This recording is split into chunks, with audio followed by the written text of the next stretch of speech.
যে main road থেকে একটা রাস্তা বাঁদিকে ফরেস্টের ভিতর ঢুকে যাচ্ছে। দেখা যাক কতদূর যাওয়া যায়, দেখা যাক। তারপর যেখানে যাওয়া যাবে না সেখান থেকে ব্যাক করবো। আর এইসবের ভিতরে 7 টাকা চান্স আছে। নেমে আসো, দরকার নেই আর এত। এই দেখো দেখো, পড়েছে। যে পাহাড়টা দেখা যাচ্ছে।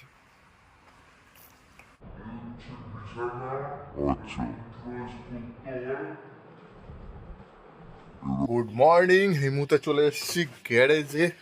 এখন বাজে 6:57। গাড়িতে ঢুকছি, কিন্তু গাড়ি নিয়ে বেরোবো বলে নয়।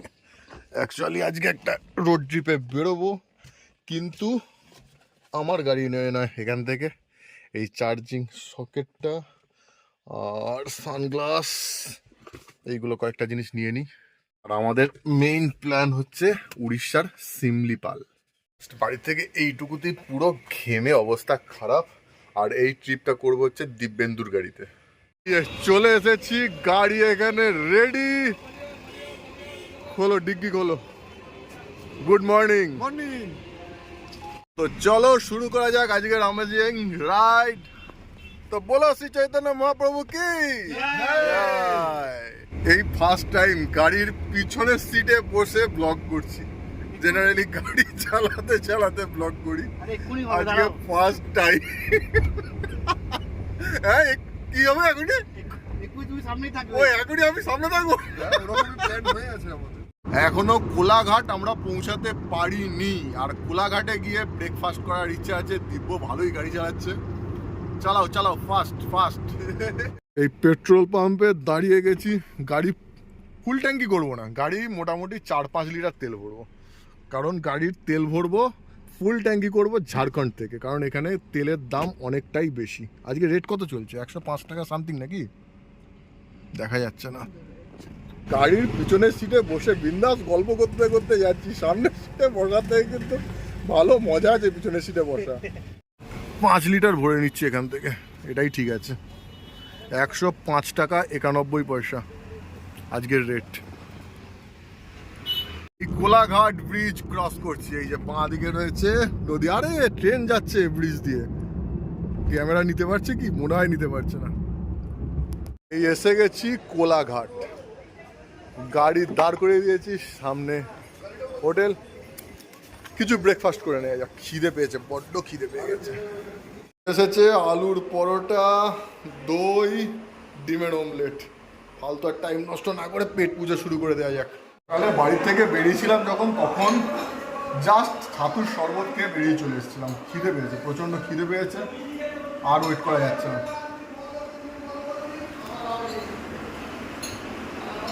গাড়ি রোদের মধ্যে রয়েছে, ভিতরে ভালো গরম হয়ে গেছে। ও এখন রোদের মধ্যে একটু থাকলেই গাড়ি গরম হয়ে যাচ্ছে। এতক্ষণ দিব্য গাড়ি চালাচ্ছিল, এইবার গাড়ি চালাবো আমি। এইবার স্টিয়ারিং হাতে। এবার তবে নিজের গাড়ি। ওরে বাবা, কিরকম ধরনের সিটিং, আমি তো ঢুকতেই পারছি না, কি অবস্থা। নিজের গাড়ির সেটিং চাই না। কেমন লাগবে গাড়ি চালাতে, একটু চালানো যাক। যদি ভালো লাগে চালাবো, নয়তো দিব্যই চালাবে। এই গাড়ির স্টিয়ারিং এবার আমার হাতে। এই শুরু হয়ে গেল আমাদের জার্নি সিমলিপালের উদ্দেশ্যে। সবার আগে এখান থেকে ঝাড়খণ্ড যাব। ঝাড়খণ্ড গিয়ে গাড়ির তেল ভরবো, কারণ গাড়িতে বেশি তেল নেই, দেখতেই পাচ্ছেন। তো চলো।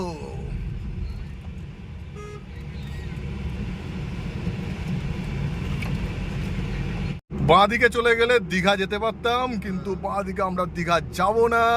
একটু মনটা কেমন যেন করছে। দীঘাতে অলরেডি জগন্নাথ মন্দির উদ্বোধন হয়ে গেছে, কিন্তু যাওয়া হয়নি।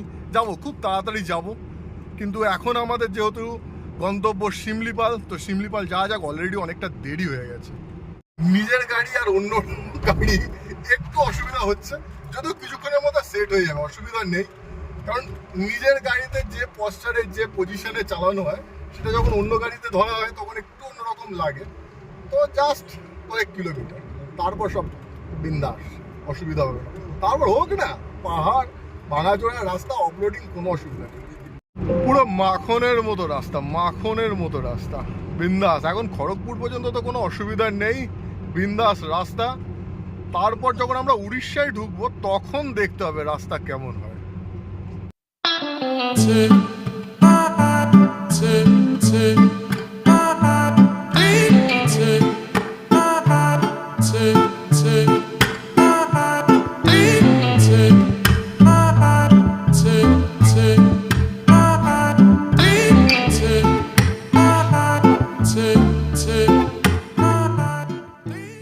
এসেছি খড়গপুর।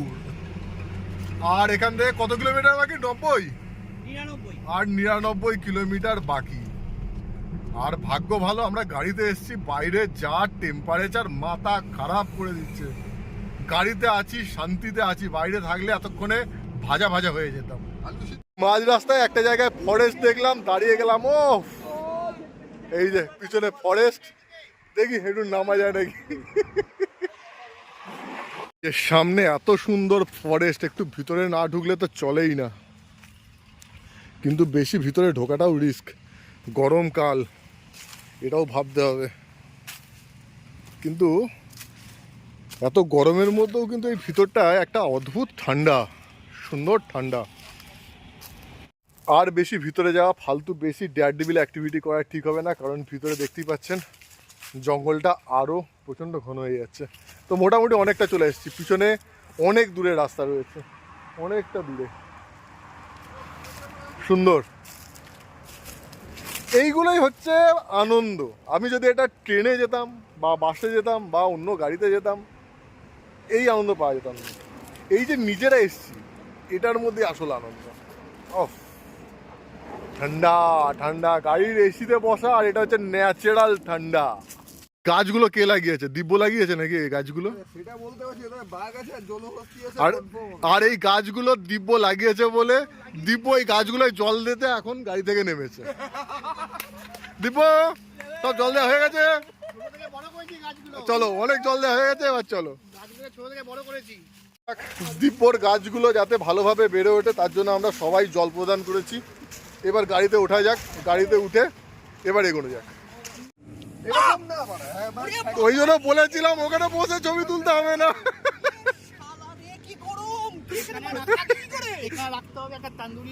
একটা তন্দুরি মশলা এখানে জাস্ট বাঞ্জি কর দিয়ে বেঁধে দিতে হবে, অটোমেটিক হয়ে যাবে, রাতে হবে।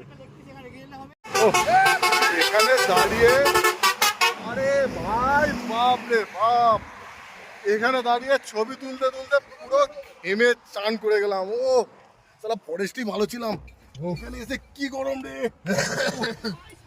চলো আবার শুরু করা যাক। আর ফুল স্পিডে এসি চালিয়ে দিয়েছি, যার জন্য একটা শশা করে আওয়াজ নিশ্চয়ই পাচ্ছেন। আর বাইরে রোদের পরিমাণ দেখেছেন? ও বাপ রে বাপ।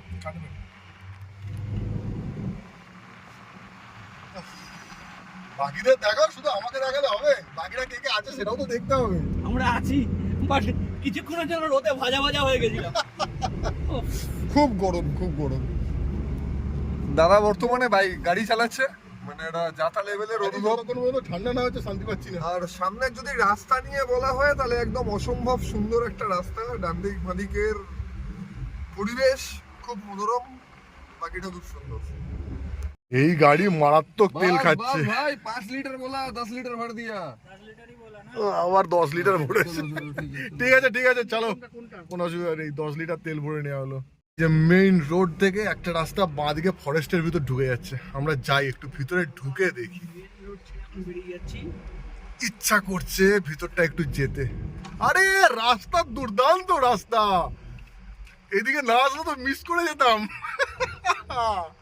ফাইন ফাইন, দেখা যাক কতদূর যাওয়া যায়, দেখা যাক। তারপর যেখানে যাওয়া যাবে না সেখান থেকে ব্যাক করবো। অপূর্ব লাগছে, অপূর্ব লাগছে। যে পুরো ফরেস্টের মধ্যে অফরোডিং করতে করতে এসে গাড়ি দাঁড় করিয়ে দিয়েছি। এই যে মাঝখানে গাড়ি দাঁড় করানো, এখন সব ফটোশ্যুট চলছে, ফটোশ্যুট। ব্যাপক লাগলো, সুন্দর রাস্তা। আর রাস্তার অবস্থা তো দেখতেই পাচ্ছেন কিরকম ভয়ানক রাস্তা, দারুণ। ডেস্টিনেশনে তো পৌঁছে যাবো, ডেস্টিনেশনে পৌঁছালেই তো শুধু হবে না, ডেস্টিনেশনের পৌঁছানোর আগে এই যে অ্যাডভেঞ্চারগুলো, এই যে আনন্দগুলো, এগুলোই হচ্ছে আসল। আর ঝিঝি পোকার আওয়াজটা শুনতে পাচ্ছেন? একটা আলাদা রকমের ঝিঝি পোকার আওয়াজ আসছে, আওয়াজ ব্যাপক লাগছে। পুরো নিস্তব্ধ, নির্জন, জাস্ট আমরা এই কজন ছাড়া আর কেউ নেই এখানে, কেউ নেই। এইরকম লেভেলের অফরোডিং করেও এদের অ্যাডভেঞ্চারের শখ পূর্ণ হচ্ছে না। দেখুন কোথায় উঠেছে ছবি তোলার জন্য, উয়ের ঢিবির উপর, ওই উপরে দাঁড়িয়ে। পড়লে বেরিয়ে যাবে সমস্ত অ্যাক্টিভিটি বেরিয়ে যাবে। আর এইসবের ভিতরে সাপ থাকার চান্স আছে। নেমে আসো, নেমে আসো, দরকার নেই আর এই দেখো দেখো পড়েছে পড়েছে পড়েছে পড়েছে পড়েছে কন্টেন্ট কন্টেন্ট কন্টেন্ট। এবার দিব্য চালাচ্ছে, এবার অফ রোডিং এর মজা নিচ্ছে দিব্য। চলো আমরা বুক ধরে বসে আছি, এটাও দেখিয়ে দাও। দেখো বাম্পার উকড়ে দিও না, তাহলেই হবে। ঠিকঠাক ভাবে চলো, আমরা বুক কোনো ধরে অসুবিধা বসে আছি। নেই। না না ঠিক আছে, বিন্দাস চালাবে। আস্তে দিব্য দিব্য দিব্য দিব্য দিব্য দিব্য। দিব্য দিব্য দিব্য। যাই হোক বাড়কে বেশি উত্তেজিত হয়ে যেও না, তাহলে ভাই, মুশকিল পুরো হয়ে যাবে। রাস্তাটা গাড্ডায় গাড্ডা ভাই, দেখে জ্বালা ভাই। বর্ষাকালে শালা এসব করতে বর্ষাকালে পুরো জল ওইদিকে দেখলে না, জল পুরো ভর্তি। বোঝা যাবে না। আবার নেমে একটুখানি ছবি টবি তুললাম, ভিডিও টিডিও করলাম, আবার গাড়িতে ওঠা যাক। কিন্তু বাইরে প্রচন্ড গরম করছে, ফরেস্টের মধ্যে হলেও বাইরে প্রচন্ড গরম করছে ভাই। এসি চালাও, এসি এসি তাড়াতাড়ি। ও এই আমরা ঢুকে গেছি ঝাড়খণ্ডে। ঝাড়খণ্ড থেকে আমাদের ফুল ট্যাঙ্কের তেল ভরে নিতে হবে, কারণ ঝাড়খণ্ডে সব থেকে তেলের দাম কম। কারণ আমরা আবার ঝাড়খণ্ডে কিছুক্ষণের মধ্যে উড়িষ্যা ঢুকে যাবো, উড়িষ্যায় আবার তেলের দাম বেশি। ওয়েস্ট বেঙ্গলে 105 টাকা সামথিং, উড়িষ্যায় 102 টাকা সামথিং, আর ঝাড়খণ্ডে 97 সামথিং বা 98 সামথিং। তো ঝাড়খণ্ড থেকেই ফুল ট্যাঙ্কি ভরে নেবো, যে কোনো টাকা বাঁচে। ফালতু খরচা করে তো লাভ নেই আলটিমেট। আর বেশিক্ষণ আমরা ঝাড়খণ্ডে থাকবো না, তো সামনে যে পেট্রোল পাম্প পাবো সেই পেট্রোল পাম্প থেকেই আমরা তেল ভরে নেবো। এই আবার জিওর এখানে দাঁড়িয়ে গেছি, ফুল ট্যাঙ্কি করিয়ে নেবো। জিও মন ভেঙে দিয়েছে। জিও আমার মন ভেঙে দিয়েছে, কারণ ভারত পেট্রোলিয়ামে ক্রেডিট কার্ড ইউজ হয়, জিও বলছে ক্রেডিট কার্ড নেই, এখানে শুধু ইউপিআই। কি আর করা যাবে? আম্বানি আমাদের দেশের সবথেকে বড় একজন বিজনেস। তা এখানে আর আম্বানিকে টেনে এনে লাভ নেই। গাড়ি পেট্রোল পাম্পে ঠিক আছে। ইউজ হয় না, আমি খুব অফেন্ডেড ভাই। আর এদিকে টেম্পারেচার এত বেশি না, গাড়ির থেকে নামতে ভয় লাগছে। গাড়ি থেকে নামলেই মনে হচ্ছে যেন পুরো স্কিন পুড়িয়ে দেবে। উফ, মারাত্মক গরম। কলকাতায় গরমটা তাও মানে এটাও সহ্য করা যায় না, কলকাতার গরমটাও সহ্য করা যায় না, কিন্তু এখানকার গরম একদমই সহ্য করা যাচ্ছে না। কলকাতার গরমে তবুও গাড়ি থেকে বেরোতে ইচ্ছা করে। ও মারাত্মক লেভেলের গরম, বাপ রে বাপ। কত 48 49 হবে তো বোধ হয় এখানে টেম্পারেচার। 45 তো হবেই, যা অবস্থা মনে হচ্ছে। প্রচন্ড গরম। আবার ওঠা যাক। ফুল ট্যাঙ্কি হয়ে গেছে তো। 2000 কত টাকা? 2534 টাকা। ওই যে 2534 টাকা। এই বহরা গোড়া চলে এসেছি, এবার এখান থেকে বাঁ দিক নেবো। আর এইখানে রাস্তাটা মারাত্মক খারাপ, এই যে সামনে দেখুন। আরে ফুল অফ রোডিং শুরু হবে। আর আমি এর আগের বার বর্ষাকালে এসেছিলাম, ডেঞ্জারাস কন্ডিশন ছিল এখানে। তো জানি না রাস্তা, না মনে হচ্ছে সারানো হয়নি, সেরকমই রয়েছে, সেই রকম কন্ডিশনই রয়েছে। তাড়াহুড়ো করো না, রিল্যাক্সে চলো, রিল্যাক্স।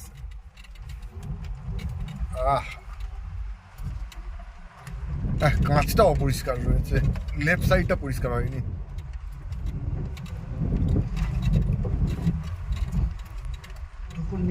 এই আমরা বাঁ দিক নিয়ে নিলাম, এবার আবার রাস্তাটা ঠিকঠাক পাওয়া যাবে, কিন্তু প্রচন্ড ধুলো। চলো চলো আরেকটু এগোলে ধুলোটা কম হবে।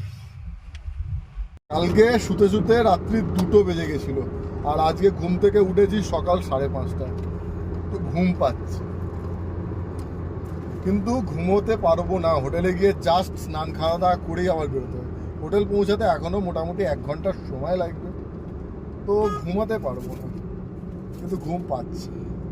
কালকে আরেকটু আগে যদি ঘুমোতে পারতাম ভালো হতো, কিন্তু কিছু করার নেই। এতগুলো কাজ রয়েছে পেন্ডিং, সেগুলো না করে আসা যেত না। কারণ এখানে বেশ 3-4 দিন আমরা এখন থাকবো, সুতরাং 3-4 দিন পুরো কাজ বন্ধ থাকবে। তো এই হচ্ছে প্রবলেম। এখান থেকে গাড়ির একবার হাওয়াটা চেক করে নেওয়া যাক। ভাইয়া কা হো আছে তো?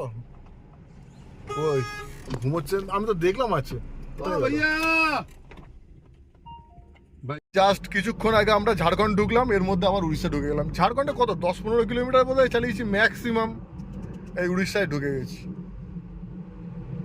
টুলু বাবু কেটে নিয়েছো? টুলু বাবু বাহ, কত টাকা কাটলে? 95 টাকা, বিন্দাস। টুলু বাবু সর্বত্র রয়েছে, তুমি যেখানেই যাও, ওয়েস্ট বেঙ্গলে যাও, ঝাড়খণ্ডে যাও, উড়িষ্যায় যাও, ইন্ডিয়ার যেখানে খুশি যাও, টুলু বাবু আছে সব জায়গায়।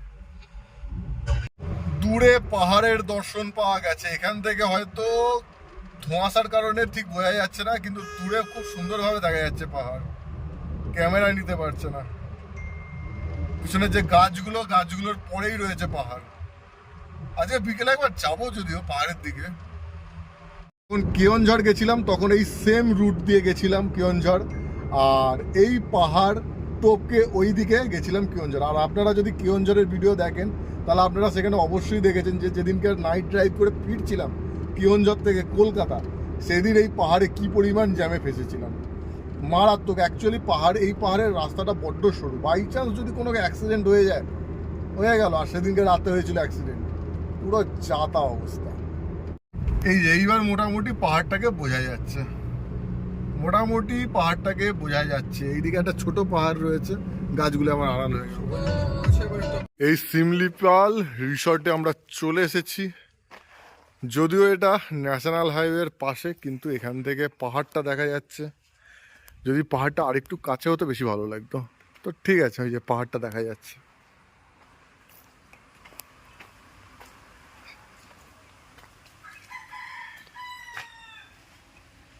আর শুধুমাত্র রাত কাটানোর জন্য ঠিক আছে, কারণ আমরা তো সারাদিন বাইরেই থাকবো।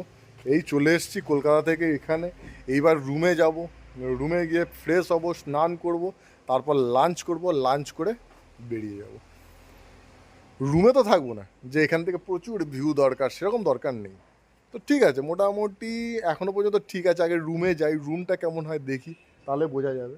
তো ভিউর ক্ষেত্রে বলবো খুব হাইফাই নয়, মোটামুটি ঠিক আছে। আমরা জাস্ট 1 ঘন্টা টাইম নেবো, তারপর আবার বেরিয়ে যাব। আর এই যে সিমলিপাল রিসর্ট, এখানে বাঘে আর হরিণে এক ঘাটে জল খায়। এই দেখুন, এদিক থেকে হরিণ, এদিক থেকে বাঘ। আর আমরাও যেমন অদ্ভুত, আমরা সব জিনিস দেখিও সেই অদ্ভুত ধরনের। একটা অদ্ভুত কালারের গিরগিটি পেয়েছি, মাথাটা লাল, বডিটা কালো, কি অদ্ভুত ধরনের দেখতে। আরে পালাস না, দাঁড়া, তোর ছবি তুলছি তো, পালাচ্ছিস কেন? মানুষ ছবি তোলার জন্য পাগল হয়ে যায়। আচ্ছা তুই মানুষ না, এটা না হয় মানলাম, ফেমাস করে দেবে, কিন্তু খুব সুন্দর লাগছে দেখতে। দুটো স্টিল ছবি নিতে হবে। এই যে আমাদের হোটেল, 2টো বেড আছে, আমরা 4 জন আছি, যথেষ্ট 2টো বেডে। রুমটা খারাপ না দেখতে, যথেষ্ট ভালোই। এখানে 3টে চেয়ার রয়েছে, ঠিকঠাক রয়েছে। আর ওয়াশরুম কোন দিকে আছে? এই যে এইদিকে আছে ওয়াশরুম। অন্ধকার, লাইট কই ভাই? এই তো লাইট। ওয়াশরুমও বড় সড়ো আছে। আর এদিক থেকে জানলা খুললে কি ভিউ পাওয়া যাবে? ওই যে দূরে পাহাড়, জানলা খুললে আরো ভালো ভিউ পাওয়া যাবে। এই বিছানায় কিভাবে শুতে হবে? আচ্ছা, এরকম গেল, বিছানাটা ভেঙে গেল, পুরো ভেঙে গেল বিছানাটা। আচ্ছা, এই কাঠটাই দিয়ে ইয়ে করবে নাকি আজকে রাতে? যেন কাবাব হবে, এই কাঠ দিয়ে কাবাব হবে। এখন চলবে এরকম ধরনের এনজয়মেন্ট। কতক্ষণ চলে বলা মুশকিল, কিন্তু একটু পরে বেরোবো খাওয়া দাওয়ার পরে। তো খিদে বড্ড পেয়ে গেছে, স্নান করতে হবে। তো দেখা যাক, আগে খেয়ে নেওয়া যাক, স্নান করার আগে খেতে হবে। আরে এখানে তো আমার পায়রা রাখা আছে, বাহ কি সুন্দর পায়রাগুলো, সুন্দর। আচ্ছা, ভয় পাওয়ার কিছু নেই, আমি কোনো ক্ষতি করব না। রেস্টুরেন্টে যাওয়া যাক, খেয়ে নি, খুব খিদে পেয়ে গেছে। আর এই যে সামনেই হচ্ছে ন্যাশনাল হাইওয়ে। খাবার চলে এসেছে, ভাত, এটা কি আলু ভাজা? আলু উচ্ছে ভাজা, ডাল, আরও কী সব রয়েছে। এখানে কি রয়েছে? এটা বেগুন পোড়া নাকি? হ্যাঁ। আর ওই যে ডিমের অমলেট চলে এসেছে, ডিমের অমলেট করে এসে স্নান ধান করে নিয়েছি। এবার জাস্ট হালকা একটু রেস্ট নেবো, হালকা একটু রেস্ট নিয়ে বিকেলের টাইমটা ঘুরতে বেরোবো এখানে। আর এই যে এখানে একটা ডেড বডি অলরেডি পড়ে গেছে, ওখানে হাফ ডেড বডি পড়েছে, এখানে আমি এখন পড়বো। সো এই ভিডিওটা আর বড় করবো না, বিকেলে কোথায় যাচ্ছি সেটা পরের ভিডিও দেখাবো। এই দেখো, সব বিকেলে বেরিয়ে কি করব, কোথায় যাব, কি অ্যাক্টিভিটি থাকবে সেটা থাকবে নেক্সট পার্টে। এই ভিডিওটা আর বড় করব না, অনেক বড় হয়ে যাবে তাহলে। তো এই ভিডিওটা এখানে এন্ড আপ করছি। আই হোপ আপনাদের ভালো লেগেছে। ভালো লাগলে অবশ্যই লাইক করুন, কমেন্ট করুন, আর এখনও পর্যন্ত যারা এই চ্যানেল সাবস্ক্রাইব করেনি তারা অবশ্যই সাবস্ক্রাইব করে নিন, যাতে আমরা সবাই একসঙ্গে যুক্ত থাকতে পারি। সো এতক্ষণ সঙ্গে থাকার জন্য আপনাদের সবাইকে অসংখ্য ধন্যবাদ। Thank you. দেখা হচ্ছে নেক্সট পার্টে।